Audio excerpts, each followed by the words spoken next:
everything. Before we get started, I want to say get well with David Weiss. You know, he's home right now. He got hurt, injured.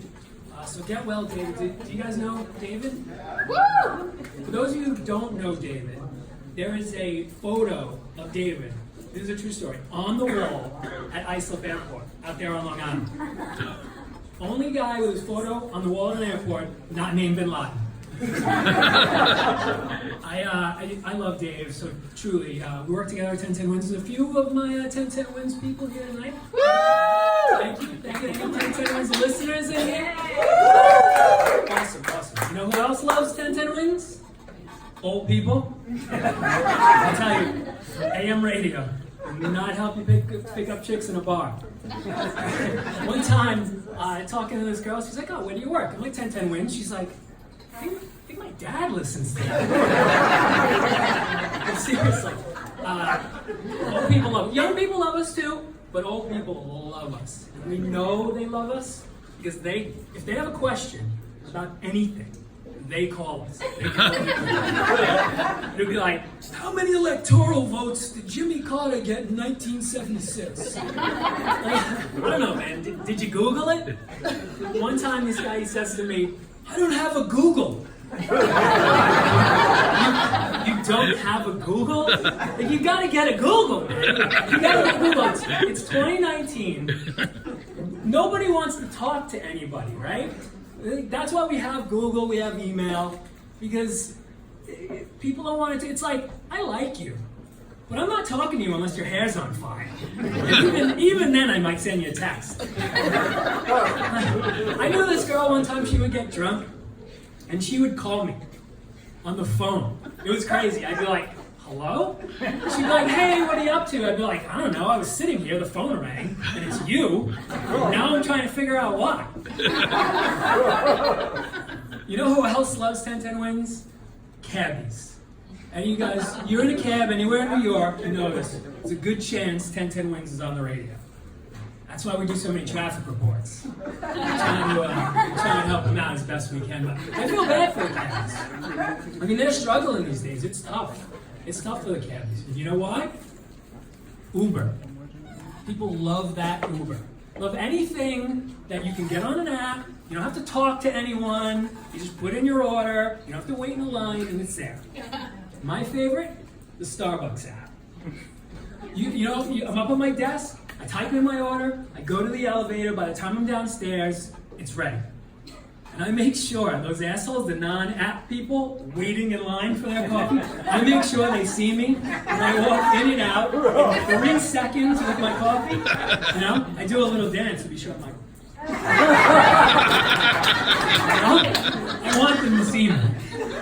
But, you know, people went crazy when the Russians hacked the election. If the Russians really want to F with America, they should hack the Starbucks app. People be like, what? No! That Starbucks is another thing, though. You all been in a Starbucks. Oh, yeah. It's crazy. Those baristas are relentless. Like, you don't want to order something embarrassing, especially when it's busy in there, because they are screaming out the orders.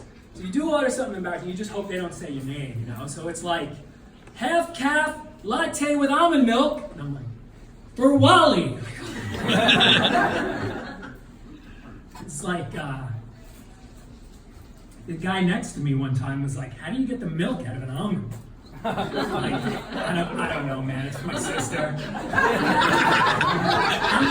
I'm just glad they don't do it like that at the pharmacy. You know, could you imagine you standing around the counter at like a CVS and they'd be like, anal itch cream for Steve. Anal itch cream for Steve. You gotta be careful with your Starbucks order because people these days will definitely judge you. Like that Jussie Smollett, he wanted to get his ass kicked in a bias attack. He should have just gone down to Alabama in a Starbucks in there and ordered the most feminine drink he could think of.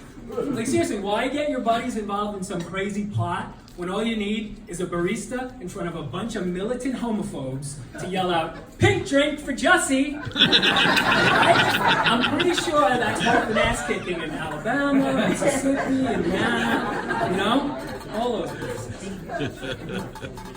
The Starbucks app, that's my favorite, but there's other ones that I don't know how we ever got along without. Like GPS. How do we ever figure out how to get anywhere before GPS?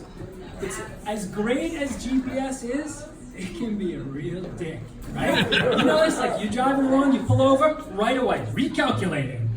You know, make a U-turn at the roundabout. It's like this thing can come up with a map within seconds to get you from Bed-Stuy to goddamn Alaska, but it can't figure out that you just stopped for gas. And then there's these speed signs, you guys know what I'm talking about? You drive by them, they tell you how fast you're going. That's a technology I can live without, especially when you get pulled over, right? And like, I'm all for political correctness. You know, I feel like it's a matter of respect. We should all respect each other, but I do agree that it does go a little bit too far sometimes. Like this slut shaming, fat shaming. It's just, you know, people don't want to be criticized, and that's what they use it for. I'm driving by this speed meter sign. I'm thinking, isn't that kind of like speed shaming? So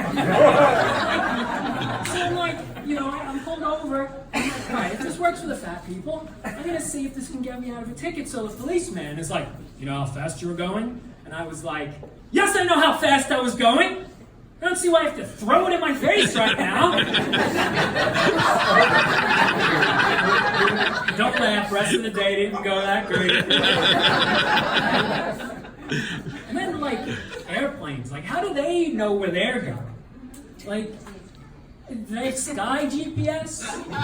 Or is the co-pilot, like, up there with a map or a globe or whatever? It's like, actually, what does a co-pilot even do? Is he like the regular pilot's like helper? You know, like when you're baking cookies and you let your kids help? You know, like, hey buddy, you hand me that spoon? You know, it's like, hey buddy, can you turn on the no smoking light? Like, who's like, nah, I don't want to be the pilot. I want to be the co-pilot. You know, it seems like a pretty low self-esteem life goal to me. And they're like, you know, learn to cut hair or something. It's like the backup shortstop on the Yankees, he wants to be the starting shortstop. I guess it's not a fair comparison because if the ball comes to him and he drops it, you know, the pitcher doesn't disappear. Like that Malaysian air, you remember this? The Malaysian thing completely disappeared. To this day, they still don't know what happened to it. It's like I guess I shouldn't joke about it because people died or whatever, but it's like, come on, you lost the airplane. Like it seems like the responsibility that you're pretty reasonable. Don't lose the airplane. It's like, you could get your hair cut by the world's worst barber. You're probably not going to disappear from the chair. Thank you.